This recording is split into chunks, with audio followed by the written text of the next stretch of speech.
Commission protestante évangélique de Côte d'Ivoire présente Ouen pour vaincre saison 3. Un moment unique de prière, de feu et de formation sur le mystère de l'onction et de la réussite dans le ministère. C'est un moment de gloire et de puissance où votre destinée change et votre identité est restaurée. Le Dieu d'Abraham, d'Isaac et de Jacob va créer les circonstances dans la nation pour que lui puisse te libérer toi seul parce que tu es cher à ses yeux.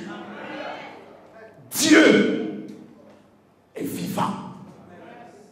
Je bénis Dieu pour la vie de l'homme de Dieu, l'évangéliste Kwame Timothée. J'aimerais que nous puissions encore l'acclamer une fois encore. Je bénis Dieu pour sa vie. Quelqu'un m'a appelé lorsque j'ai dit non, l'évangéliste Timothée est orateur à la veillée. Il dit, mais il faut prendre les doyens. J'ai dit, non. Non. Ne méprisez jamais un homme de Dieu. Jamais. Parce que tant que l'on ne t'a pas pris, tant qu'on ne te découvre pas micro en main, on ne te connaît pas. C'est pour cela que je disais un jour à quelqu'un, parce qu'il y a certains pasteurs qui sont devenus seulement des pasteurs sur Facebook. C'est-à-dire tout le temps ils sont sur Internet, Facebook, ils sont pasteurs là-bas. Ils se critiquent, ils se parlent mal, ils s'insultent et autres. Souvent quand j'entre au milieu d'eux, je rétrograde un peu, je les parle et puis je me reconvertis 5 minutes après. Souvent c'est important. Quelqu'un dit encore Amen. Tant qu'on ne t'a pas vu micro en main, je ne te connais pas. Pasteur Djedje, je te connais parce que je t'ai vu prêcher. J'aimerais que nous puissions encore acclamer le Seigneur pour le président, le révérend Adji Raymond, ici aussi présent. C'est le président du collectif des pasteurs pour les autorités. Et aujourd'hui, nous l'appelons Monsieur le maire, parce qu'il fait partie du conseil municipal de Koumassi en tant que maire, un pasteur. Ça mérite une acclamation. Tout à l'heure, quand l'évangéliste Timothée prêchait, j'ai vu une femme qui était malade, dont tout son corps est en train de sécher. C'est comme si en sorcellerie, on a pris cette femme et on l'a déposée sur une braise. Ils sont en train de fumer la femme, comme l'homme fume un poisson. Son âme. Et Dieu me montre un ange qui était venu lui faire une perfusion de sang. Et il me dit, regarde bien ce qui est en train de se produire dans cette nation. Vous vous réunissez, vous ne savez pas ce que je suis en train de produire, mais je suis en train de lever une armée qui va bouleverser cette nation. Bien-aimés, il faille. Vous savez, tant que vous êtes dans la grâce présidentielle, vous ne connaîtrez jamais le réveil spirituel. Nous avons eu, comme pouvait le dire l'évangéliste Timothée, 10 ans. Au stade où nous sommes arrivés, l'on est en train de fermer le palais de la culture. L'hôtel communal se ferme. La maison des jeunes de Yopougon se ferme. Ceux qui priaient dans les écoles ont dit non, vous ne pouvez plus prier dans les écoles. Tout ce qui est établissement public ne doit pas être un lieu de prière. Quand cette situation se présente, bien aimé, ça veut dire que quelque chose de puissant est en train d'arriver pour l'église de Côte d'Ivoire. Parce qu'il faut qu'il y ait des difficultés pour qu'on puisse découvrir des héros de la foi. Tant qu'il n'y a pas de difficultés, il n'y a pas d'héros. Il fallait que Goliath se lève pour que David soit révélé. Tant qu'il n'y a pas Goliath, il n'y a pas David. Bien-aimés, tous ceux qui cette année sont candidats au pèlerinage en Israël, j'aimerais vous dire, prenez courage et bénissez Dieu. Parce que Dieu ne va pas vous amener en Israël pour aller faire du tourisme. Mais Dieu va vous amener pour une seule mission. Aller arracher la victoire de l'église au mur de lamentation. Si quelqu'un croit cela, tu te tiens debout. Et tu acclames Jésus, s'il te plaît. Bien-aimés, il y a un temps pour jouer. Et il y a un temps pour se prendre au sérieux. On peut s'asseoir dans l'amour de notre Dieu. Il y a un temps pour plaisanter. La Côte d'Ivoire a connu des moments donnés, frère, où lorsqu'un pasteur a sa copine, ça ne choque personne. On dit c'est sa bonne petite. Ça ne fuse même plus. Quand vous regardez dans l'histoire de la Bible, il a fallu que le temple construit par Salomon soit détruit pour que Dieu dise la gloire de la seconde maison serait encore plus grande que celle de la première. Pour entrer dans le domaine de l'onction, vous savez, moi j'ai mal au cœur quand je vois des pasteurs, des enseignants parler de l'onction tandis qu'ils sont incapables de prier pour quelqu'un qui est paralytique qui va se lever. Pas de l'onction. Non. Il ne faut pas parler de l'onction. C'est pas ça l'onction. L'onction, c'est pas parler. La Bible nous enseigne Car le royaume de Dieu ne consiste pas seulement qu'en paroles, mais en démonstration d'esprit de puissance. C'est à quel moment Paul a donné cette révélation? Lorsqu'il y avait un conflit dans l'église de Corinthe. Lorsque certaines personnes voulaient douter de son autorité. Il dit non, ce n'est pas dans les paroles, dans les bons enseignements, mais passons à la phase pratique. Il faut que nous arrivions à un moment donné, en pasteur, on met un paralytique là, et on va voir qui est pasteur et qui n'est pas pasteur. Parce que la véritable formation, le bishop Kassim me disait, il a dit, écoute, on va arriver à un certain niveau, je vais vous apprendre des choses. On vous prend, vous êtes pasteur, Dieu vous a appelé. Avant qu'on vous consacre, chaque pasteur a son paralytique. Celui qui le lève, on va le consacrer.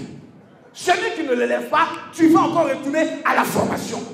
Parce que le monde de nos jours n'a plus besoin de bons parleurs. Le monde de nos jours a besoin de la révélation de la puissance de Dieu.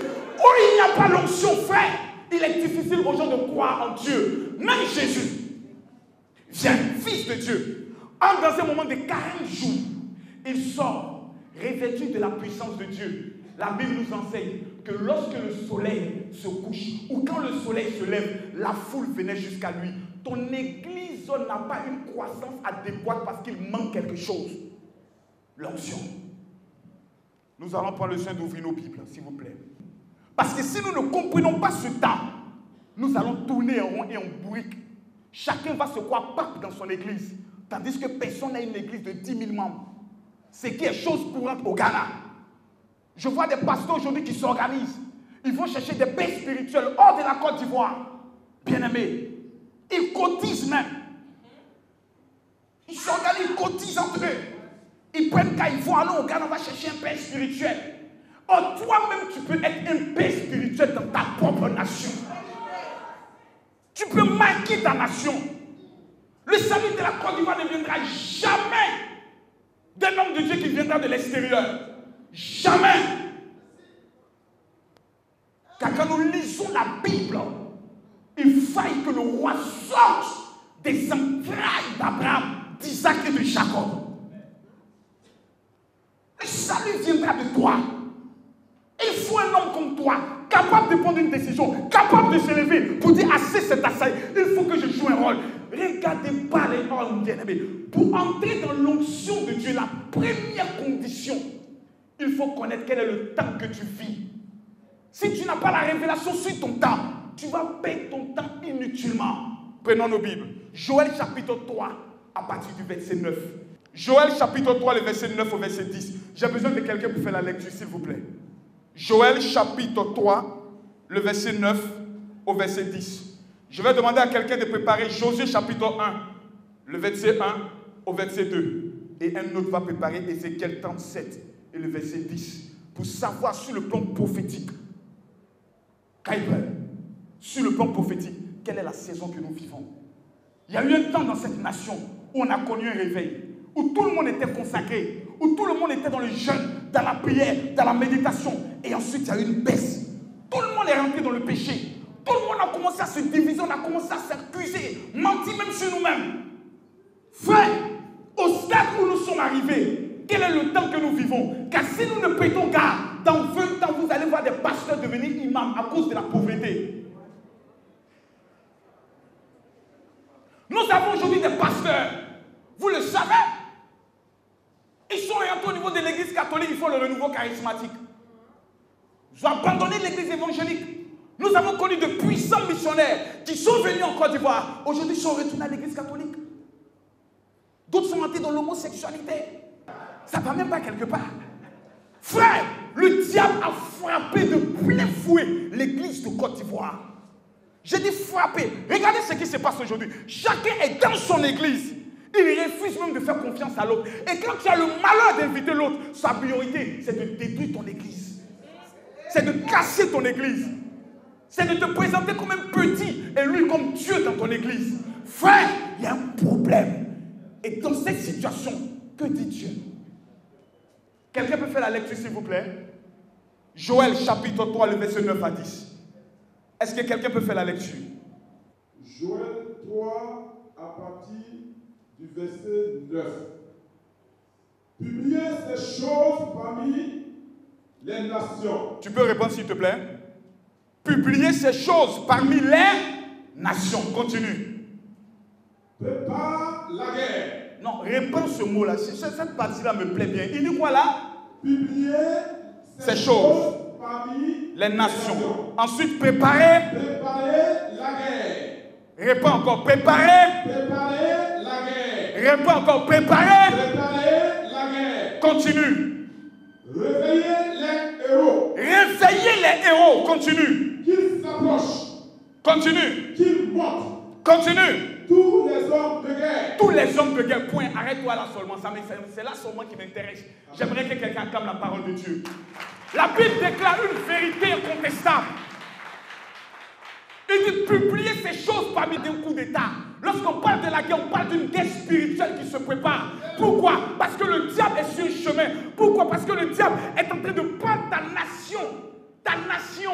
Lorsque vous voyez que des homosexuels amènent de l'argent à des réseaux d'homosexuels en Côte d'Ivoire, il faut qu'on se réveille. Il faut qu'on prenne conscience que quelque chose se prépare. Et que dit Dieu? Préparez-vous à la guerre. Réveillez les héros. Et quand on continue, que celui qui est faible dise, je suis fort. Pourquoi? Parce que nous sommes en train de vivre un temps d'une guerre qui va se déclencher. Et cette guerre n'est pas loin. C'est une guerre spirituelle entre l'église et le monde des ténèbres, entre l'église et le monde du Satan. Là où nous allons prendre le soin de nous retrouver dans la vallée, face à face. C'est ce moment qui est en train d'arriver.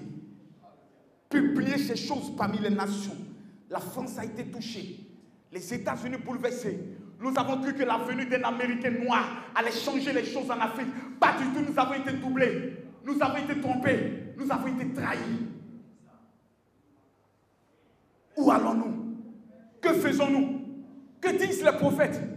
Où sont les pasteurs? Où sont ceux qui ont reçu la puissance de Dieu? La Bible dit, toute la création, même les arbres, même l'eau, aspire, attend avec un ardent désir la révélation des fils de Dieu. Le monde gémit, le monde pleure. Les Français se sont battus des jours et des jours. La loi contre l'homosexualité a été votée. Sodome et Gomorrhe avancent à grands pas. Des pasteurs aujourd'hui, pour avoir de l'argent, sont obligés de vendre leur église à des églises qui reconnaissent le mariage des homosexuels. En Côte d'Ivoire, ça s'est déjà fait. Ça ne vous amène pas à réfléchir? Ça ne vous amène pas à réfléchir? Et à dormir, à penser à tes problèmes, à tes soucis d'argent. Ma femme n'a pas mangé, je n'ai pas payé mon loyer. Tu penses qu'à l'heure où nous sommes arrivés, c'est ce qui est le plus important? Préparez la guerre. Réveillez les héros. Que celui qui est faible dise, je suis fort. Que celui qui est tombé s'élève pour dire, oui, cette fois le juste tombera, mais cette fois Dieu va le relever. Parce qu'il arrive à un moment donné où Dieu ne tient plus compte de tes péchés du passé. Il regarde, il dit, qui enverrai-je? Il n'a trouvé personne. Un seul homme s'est présenté, il dit, envoie-moi. Lorsqu'il s'est présenté face à Jérémie, il dit, Père, je ne sais pas parler. Il dit, je t'envoie. Et si tu trembles, moi encore je te ferai trembler devant eux. Lorsque nous atteignons la vie, le niveau où la Côte d'Ivoire est arrivée, ce n'est plus le temps de plaisanter, ce n'est plus le temps de jouer, ce n'est plus le temps des débats politiques, c'est le temps de réveiller des héros, c'est le temps de lever une armée. Même si 3 personnes ont compris le message, frère, ils bouleverseront la nation. Ils bouleverseront la nation. Que dit la parole? Qu'on prend le temps. Josué chapitre 1, le verset 1 à 2. Josué 1 à 2. Que dit Dieu là-bas? Quelqu'un peut faire la lecture s'il vous plaît? Ce message ne concerne pas seulement les pasteurs. Un simple diacre tel que Philippe, tel que Étienne, ont bouleversé toute la Samarie. Tu es venu là pourquoi? Je suis malade. Ta maladie n'est plus notre priorité. C'est le talent que Dieu a mis en toi qui est notre priorité. Tu es malade parce que tu refuses de servir Dieu. Amen. Josué chapitre 1. Josué chapitre 1, verset 1 que j'ai lu. Après la mort de Moïse. Réponds cette partie. Il dit après quoi? Après la mort de Moïse. Est-ce que quelqu'un comprend ce qu'il dit? Il dit après quoi? Après la mort. Après la mort de qui? De Moïse. Le grand Moïse est quoi? Il est mort. Moïse est quoi? Moïse est mort. Qu'est-ce que Dieu dit? Serviteur de l'Éternel. L'Éternel dit à Josué. L'Éternel parle maintenant à Josué. Fils de Nun. Continue. Serviteur de Moïse. Moïse, mon serviteur, est mort. Moïse, mon serviteur, est mort. Maintenant, lève-toi. Passe de Jourdain. Continue. Et toi et tout ce peuple, pour entrer dans le pays que je te donne aux enfants d'Israël. Que dit le verset 3? Verset 3. Tout lieu que foulera la porte. Réprends. Parle avec l'onction. Il dit quoi là? C'est Dieu qui parle. Tu parles de la part de Dieu. Tu es un prophète. Dieu dit quoi là? Tout lieu que foulera la plante de tes pieds. Je vous le donne. Je vous le donne. Comme je l'ai dit à Moïse. Comme je l'ai dit à Moïse. Alléluia. Pour entrer dans l'onction, il faut connaître son temps. Dieu dit à Moïse, à Josué, Moïse, mon serviteur, est mort. J'aimerais rassurer tous les pasteurs. Papa, allons voir tel père. On va lui confier les règnes de l'église. Moïse est mort. C'est fini. Une génération est passée. Une nouvelle génération se lève. Si vous ne prenez pas vos responsabilités à rester pour attendre Moïse, vous allez mourir un à un sans rentrer dans la nouvelle Jérusalem. La Bible déclare que Moïse, serviteur de l'Éternel, est mort. J'en ai marre de ces débats. Lorsque nous nous retrouvons pour parler des problèmes de l'église, que certaines personnes veulent toujours nous faire retourner en arrière. Allons voir tel père, allons voir tel père. Moïse est mort. Que tu sois vieux, que tu sois jeune, si tu es prêt à répondre à l'appel de Dieu, frère, tu entres dans cette armée. Le monde de la sorcellerie a atteint certains niveaux. Des hommes tels que Petit Mato font des conférences de presse dans notre nation pour faire la... Oh non, mais c'est pas possible. Pour faire la publicité du fétichisme. Défie des pasteurs. Convoque des pasteurs. Dévoile des pasteurs. Et personne ne parle. Moïse est mort. C'est fini. C'est terminé. Il ne viendra plus. Ce n'est plus lui que Dieu a choisi pour faire entrer Israël dans la destinée. C'est terminé. Moïse est mort. Tant que vous serez bloqué sur les temps anciens, sur la nostalgie, tu ne seras jamais un fils. Tu resteras toujours un enfant. Mon père spirituel, je l'aime bien. Mon mentor, je l'aime bien. Mais à un moment donné de la vie d'un homme de Dieu, il prend ce qu'on appelle ses responsabilités. Personne ne viendra faire le travail à ta place.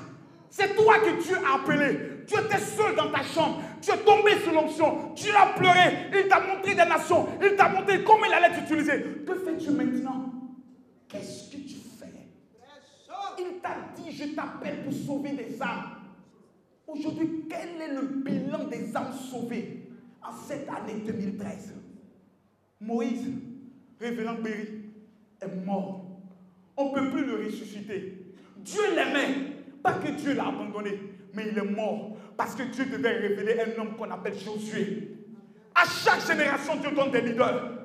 À chaque génération, Dieu suscite des hommes et des femmes. Souvent, ce n'est pas une question de réseau. Souvent, ce n'est pas une question de connaissance intellectuelle. Ce n'est pas une question de formation.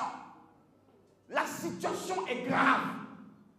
Quand il y a le feu, même avec l'eau du caniveau, on peut éteindre le feu. Une question, qui enverrai-je? Des simples femmes ont bouleversé le monde entier par la puissance de l'évangile. Juanita Baimon, Paula White, Ladonna Osborne, Catherine Kuhlman, une simple femme qui doit aller prêcher dans un lieu. Elle est obligée de passer. Elle arrive dans un hôtel, elle doit prêcher dans la salle. Elle est obligée de passer dans les cuisines pour ne pas que tout le monde la voie. Mais pendant qu'elle traverse la cuisine, personne ne sait qui elle est. Les gens tombent sous l'onction. Elle te dépasse, ils tombent sous l'onction. Elle te dépasse, ils tombent sous l'onction. Elle te dépasse, ils tombent sous l'onction. La puissance de Dieu manifeste manifeste dans la vie de cette femme a donné son nom dans l'histoire. Catherine Kuhlman, mère spirituelle de celui qu'on appelle aujourd'hui Bénéel. Une femme, elle n'a pas passé son temps dans les critiques. Elle a dit, je réponds à l'appel de Dieu. Je me donne à ce Dieu. Fais de moi ce que tu veux. Car la situation est critique, la situation est difficile. Et Dieu dit, appelez les héros. Dites-leur, montez. Pourquoi? Parce que la guerre est là. Ne soyez pas choqués. Moi, j'ai mal au cœur quand je vois des chrétiens parler sur Internet. C'est une affaire spirituelle. Et c'est spirituellement qu'on la règle. Quand un niveau est spirituel, il n'y a que des hommes spirituels qui peuvent régler. Ce n'est ni par la chair, ni par la force, ni par les coups d'état. La Bible dit quoi? C'est par mon esprit. Ézéchiel chapitre 37, le verset 10. J'ai besoin encore d'un prophète pour lire cela. Ézéchiel 37, verset 10. 37, verset 10. Yes. Je prophétisais. Je prophétisais. Selon l'ordre qui m'avait été donné. Selon l'ordre qui m'a été donné. Et un esprit entra en eux. Et l'esprit entra en eux. Et qu'est-ce qui s'est passé? Continue. Et il reprit vie. Et il reprit vie. Et il se tient sur leurs pieds. Et il se tient sur leurs pieds. C'était une armée nombreuse. C'était une armée nombreuse. Très nombreuse. Très nombreuse. Assieds-toi dans la paix de notre Dieu. Quand est-ce qu'un mort a été ressuscité par un homme de Dieu? À quand remonte la dernière fois que tu as prié pour un aveugle qu'il a vu? Rappelle-moi s'il te plaît, quand tu as prié pour le paralytique qu'il a marché, à quand ça remonte ça? Rappelle-toi les bons souvenirs dans tes débuts de conversion.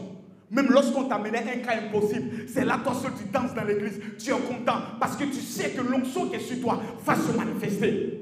Mais aujourd'hui, qu'est-ce que tu fais? Où vas-tu? Qu'est-ce qui se passe? L'église est totalement morte.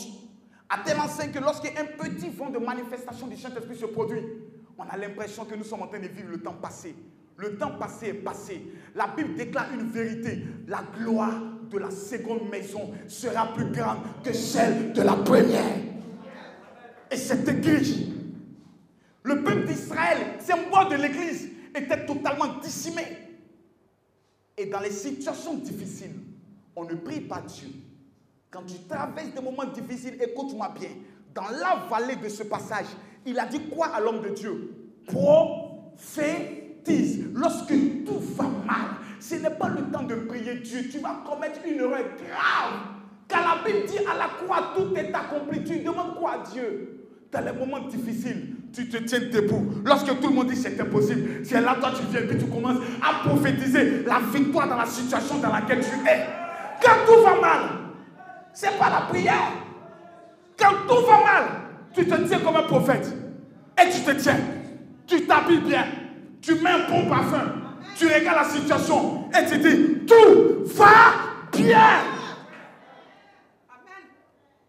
Dans la situation du pays que nous sommes en train de traverser, ce n'est pas le temps des grandes prières, d'aller se retrouver au stade. C'est le temps de prophétiser la victoire de l'église. C'est le temps de se tenir à des carrefours et puis dire, Jésus est plus que vainqueur. Deuxième condition pour entrer dans l'onction est définie dans le livre d'Ésaïe chapitre 43, le verset 18 au verset 19. Il dit quoi là-bas? Oubliez les événements du passé. Ne vous souciez plus de ce qui est ancien. Pourquoi? Je suis sur le point d'ouvrir les fleuves dans le désert. Tant que tu passeras ton temps à penser comment Dieu t'utilisait avant, il ne fera plus rien avec toi. Il déclare, oubliez les événements du passé. Quand Dieu t'utilisait, grave, c'était fort, c'était puissant. Il dit tout ça, tu dois l'oublier. Jean, c'est du passé. Ce que Dieu a fait a endouci. Les paralytiques qui se sont levés, les aveugles qui ont vu, c'est le temps. Et ce temps est passé. Il dit, oublie même ça. Vous rencontrez aujourd'hui des pasteurs, ils vous parlent seulement de leur passé.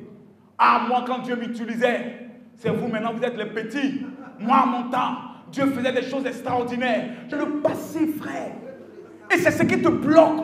Ah, mon premier album. Ah, ça a marché. C'est passé, ça, c'est fini, ça. C'est ce qui te bloque. Quand vous retournez en Philippiens, tant que tu te concentres sur ce qui est passé, tu vivras le passé, tu resteras dans le passé et tu seras un homme dépassé. Quand vous êtes dans une révélation du moment, vous devez chercher quel est l'esprit du moment, quelle est la volonté de Dieu dans ce moment. Oubliez le passé. Je rencontre des pasteurs qui disent, ah, autant de Kakou Séverin. Ah, moi je me rappelle d'une de ses croisades. Ça me fait mal au cœur. Parce que Kakou auprès du Seigneur, il est tenté de se réjouir de son travail. Et la Bible nous déclare dans le livre des Hébreux que nous sommes entourés d'une multitude de témoins. Paul nous regarde, Pierre nous regarde, Jacques nous regarde, Étienne nous regarde, Philippe nous regarde. Il dit, mais qu'est-ce qu'ils font ceux à qui nous avons donné l'héritage? Le manteau est sur eux. Qu'est-ce qu'ils font? Ils dorment. Entrez dans un village, s'il vous plaît. Allez demander à quand remonte ici la dernière conversion de quelqu'un. Ils vont vous répéter pour vous dire à quand remonte la dernière personne qui a été tuée par la sorcellerie. Parce qu'il n'y a plus de héros. Il n'y a plus d'hommes et de femmes décidés, capables. Lorsqu'on voit telle personne à la télévision, oh lui là c'est un voleur, oh lui là il est ceci, il est cela. Pendant ce temps, Ismaël travaille. Ismaël construit des écoles. Ismaël se prépare. Ismaël a une banque. Et toi, Église, qu'as-tu? La parole, la tchatch, où vas-tu? Que fais-tu maintenant? Tu es limité sur ton Église. Mais quand moi Dieu je t'appelais, est-ce que je t'ai limité dans ces 4 murs? Je t'ai dit le jour où je t'appelais que je ferai de toi un prophète pour les nations. Pourquoi limites-tu mon esprit à seulement ton peuple? Je suis Dieu. Je vais accomplir des choses redoutables avec toi. Je ne t'ai jamais abandonné, même quand tu y croyais, parce que je suis fidèle en amour. Voici comment Dieu parle.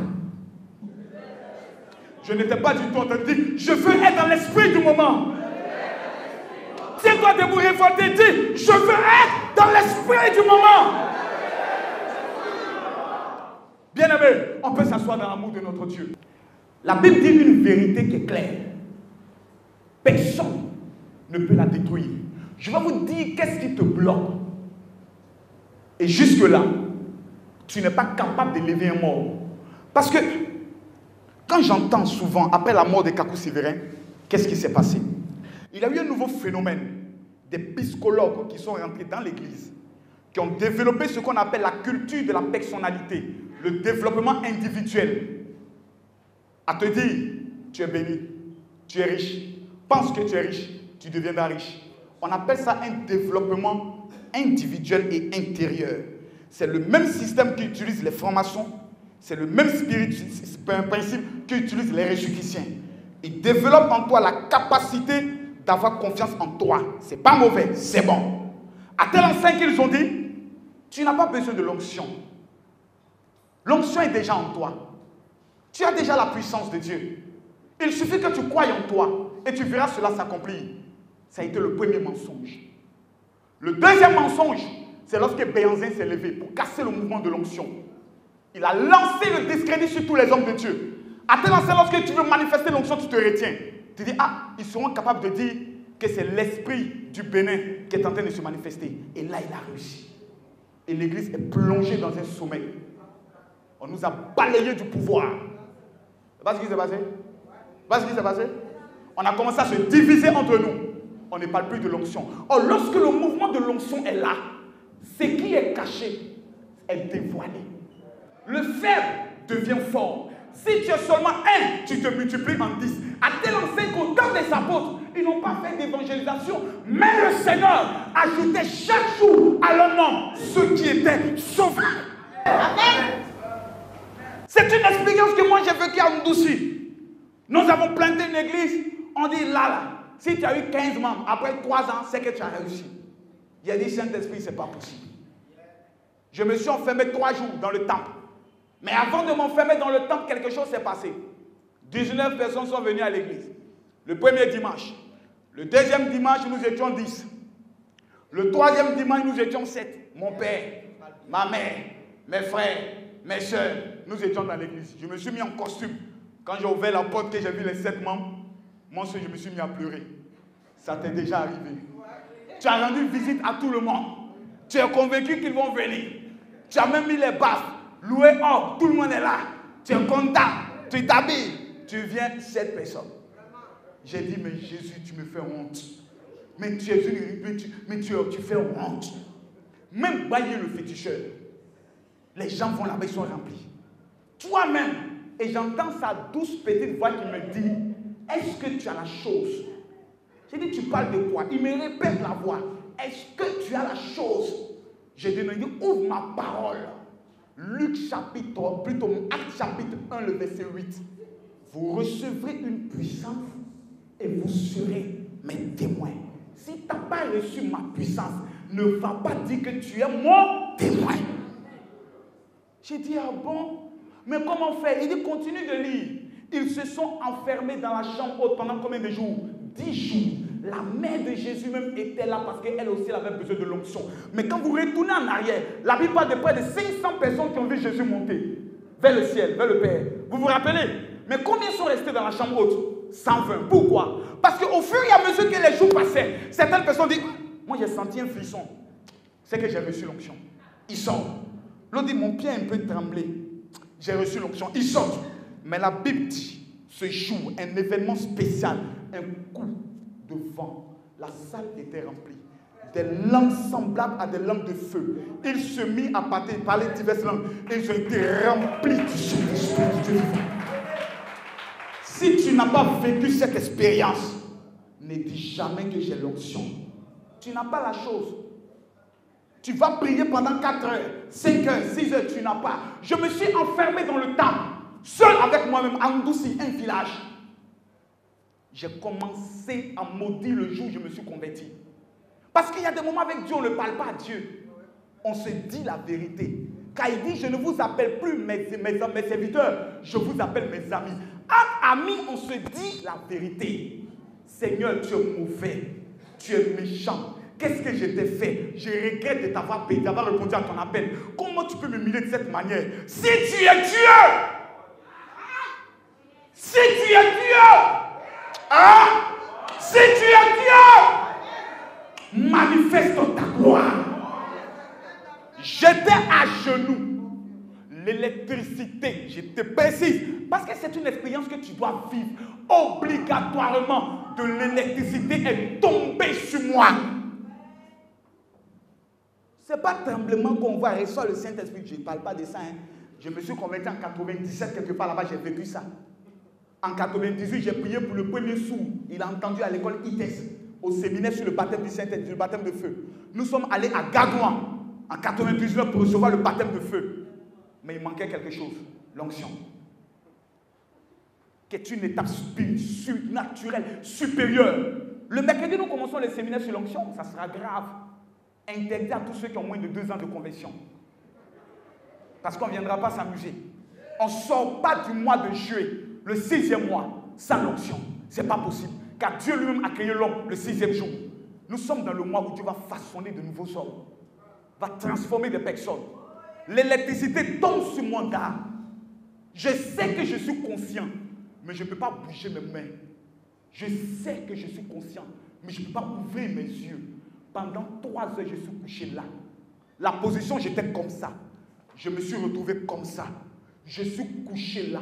Je sens comme s'il y a de l'éclair qui passe dans mon corps, qui repasse, qui repasse, qui repasse. C'est l'étape dans le domaine de l'onction qu'on appelle la chirurgie spirituelle. Dieu coupe ton cœur. Tu as l'impression que ton cœur te fait mal, ça veut tomber. Il est en train d'enlever ton mauvais caractère. Il est en train de te donner une nouvelle personnalité. À tel enseigne que la Bible dit que le Saint-Esprit est tombé sur Saül. Il n'a plus été le même homme à partir de ce jour. L'onction est tombée. Je me suis levé. Et quand tu vis cette expérience, le Saint-Esprit devient comme ton ami. Tu sais qu'il est à côté de toi. J'ai dit, Saint-Esprit, il y a telle femme qui me doit de l'argent. Dis-lui que j'arrive. Vous devenez des amis. C'est la chose la plus merveilleuse qui puisse exister. J'arrive chez la femme. Elle me dit, ah, un serviteur de Dieu. J'ai entendu une voix qui me dit, tu viens, j'ai préparé ton argent. J'ai dit, mighty God. Je suis rentré en consécration le lundi. Le mercredi, je suis sorti, on avait que du soir. Le même soir, la fille la plus impudique de l'église a été la première à l'église. Elle est rentrée avec tous ses seins dehors. Il fait chaud aujourd'hui là. Elle dit, mais ma fille, pourquoi tu fais les choses comme ça? Hey, mais il fait chaud. Il y a des chrétiens comme ça dans l'église. C'est ceux-là qui sont souvent prêts à faire parler pour le pasteur. Quand quelqu'un vient parler mal au pasteur, ils ont leur rôle aussi dans l'église. Pierre avait un couteau toujours dans son boubou, il marchait avec Jésus. Souvent, c'est important. Et c'est à lui Jésus a confié l'église.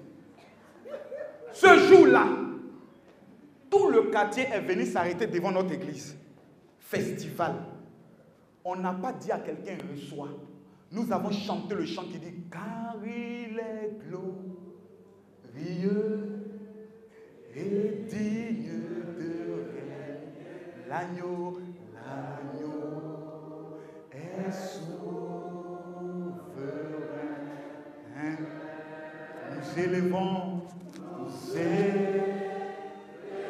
Nous élevons nos voix. Oh, il est merveilleux le Saint-Esprit. À ce moment précis, ma propre petite sœur appelée Louise venait de recevoir un don terrible en révélation. L'autre qui était à côté, la fille la plus bandite, venait de recevoir un don de vision. Nous tous dans l'église, mon père, mon frère, moi, tout. J'ai dit, les gens sont devant l'église et puis ils regardent. Le Saint-Esprit est tombé. Tout le monde couché. Ceux qui sont devant le temple tombent. On sort nous-mêmes sous l'onction, ça va les prendre. On les ramène. Ceux qui passent devant l'église tombent. On va les prendre, on les ramène. Un jeune partait dans un maquis, arrivé devant l'église, il est bloqué. Il veut faire un pas, il ne peut pas. Mais il peut se retourner. Il entend une voix qui lui dit, va prendre ton Nouveau Testament et viens me prier dans cette église. L'onction! L'onction! Bien-aimé, c'est ce qu'il nous faut. À un moment donné, où toi seul tu es arrêté dans un bus, et toi seul dans ton cœur tu chantes, le Saint-Esprit est parmi nous. Et tu vois les gens tombent dans le bus. Bou, bou, bou, bou. Tu dis, chauffeur, garde le bus. Tu prends deux personnes, tu faites-les-moi sortir un à un. Esprit, sort. Bon, c'est ton église qui est là. Dehors, toi, sors. Ce n'est pas par les débats. Car le royaume de Dieu ne consiste pas en paroles. Jésus le savait. Il avait en face de lui des pharisiens, des docteurs de la loi. À ceux-là, tu vas aller dire quoi? Toi, tu peux parler avec ceux-là. Qui a formé Paul? Comment il s'appelait?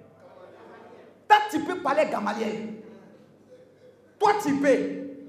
Mais quand Jésus était en face des morts, que le mort revenait à la vie, aucune doctrine au monde ne peut expliquer ça.